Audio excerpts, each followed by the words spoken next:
Hi friends, நான் Revathi. So இது என்னென்னு பார்த்தீங்கன்னா, நியூ இயர் அன்றைக்கி முன்னாடி நல்லா விளக்கெல்லாம் பரபரன்னு எல்லாம் தேய்ச்சி எல்லாம் க்ளீன்லாம் பண்ணி வச்சுட்டு, மறுநாள் அன்றைக்கி காலையில் எழுந்திரிச்சி குளித்து முடிச்சு விளக்கெல்லாம் ஏற்றி சாமியெல்லாம் கும்பிட்டு சக்கரை பொங்கல் செஞ்சு சாமி கும்பிட்டோம். ஸோ கும்பிட்டு முடிச்சுட்டு அதுக்கப்புறமா சரி பசங்களாம் கூட்டிகிட்டு பரபரப்பாக வந்து கிளம்பிகிட்ருக்கேன். ஸோ எங்கே கிளம்பிகிட்ருக்கேன்னு பார்த்தீங்கன்னா, குன்றத்தூர் முருகன் கோயிலுக்கு போகலான்னு சொல்லிட்டு ஒரு பிளானு. ஒரு சக்கரை பொங்கல் மட்டும் தான் செஞ்சேன். அதவே எல்லோரும் சாப்பிட்டாச்சு. ஆள் கொஞ்சம் சாப்பிட்டு அவ்வளோ ரெடி பண்ணி கிளம்பியாச்சுங்க. ஆனால் இங்கே ஒரு பரபரப்பாக நம்ம கிளம்பி போனால், ஸோ அங்கே போனதுக்கப்புறமா பார்த்தீங்கன்னா செம்ம கூட்டம், பயங்கர கூட்டம்.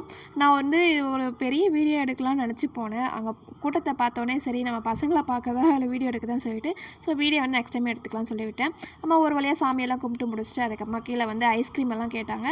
குழந்தைங்களுக்கு ஐஸ்கிரீம் வாங்கி கொடுத்துட்டு வீட்டுக்கு வந்துட்டோம். அவ்வளோதாங்க, நியூ இயர் முடிஞ்சுது. ஸோ உங்களுக்கு எப்படி போனதுன்னு சொல்லிட்டு கமெண்ட் பாக்ஸில் கமெண்ட் சொல்லுங்கள். உங்கள் எல்லாருக்குமே happy new year. Thanks for வாட்சிங். பாய்.